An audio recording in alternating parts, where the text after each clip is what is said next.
তীব্র তাপপ্রবাহের কারণে দীর্ঘবিরতি শেষে খুলল দেশের সব শিক্ষা প্রতিষ্ঠান। স্কুল আঙ্গিনায় ফিরতে পেরে খুশি শিক্ষার্থীরা।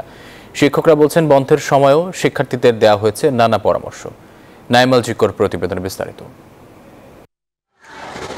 ফের প্রাণচাঞ্চল্যে মুখর বিদ্যালয় আঙ্গিনা। টিফিনের সময় এভাবেই খেলাধুলায় মেতে ওঠেন শিক্ষার্থীরা। তীব্র তাপপ্রবাহের কারণে দীর্ঘবিরতি শেষে খুলল দেশের সব শিক্ষা প্রতিষ্ঠান। ক্লাসে উপস্থিতিও চোখে পড়ার মতো।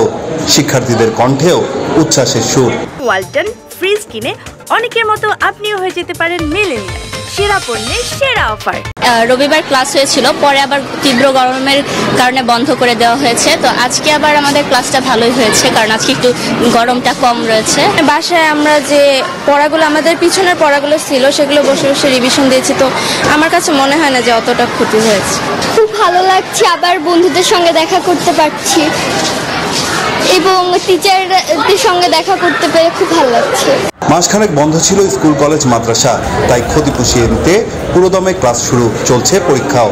সকল সহপাঠীদের সাথে দেখা হলো, কথা হলো এবং আমাদের স্যারদের সাথে আমাদের খুব কথা হলো, তো পড়াশোনাও হলো। খুবই ভালো লাগছে এবং আজকে গরমটাও খুবই কম, যার কারণে আমরা ক্লাস করে আরো বেশি আনন্দ পাচ্ছি। তো এখন যদি কন্টিনিউয়াসলি স্কুল এরকম ভাবে চলতে থাকে তাহলে হয়তো এটা কভার হবে। শিক্ষকরা বলছেন শিক্ষা মন্ত্রণালয়ের নির্দেশ অনুযায়ী চলছে স্কুলের কার্যক্রম।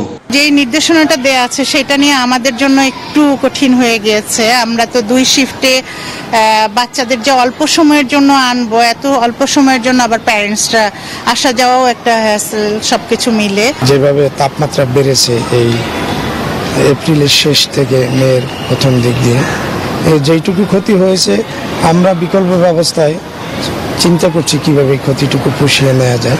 শিক্ষার্থীদের জন্য ঠান্ডা পরিবেশ ও বিশুদ্ধ খাবার পানির ব্যবস্থা করা হয়েছে বলেও জানিয়েছে কর্তৃপক্ষ। নাইম আল চিকো, নিউজ 24, ঢাকা।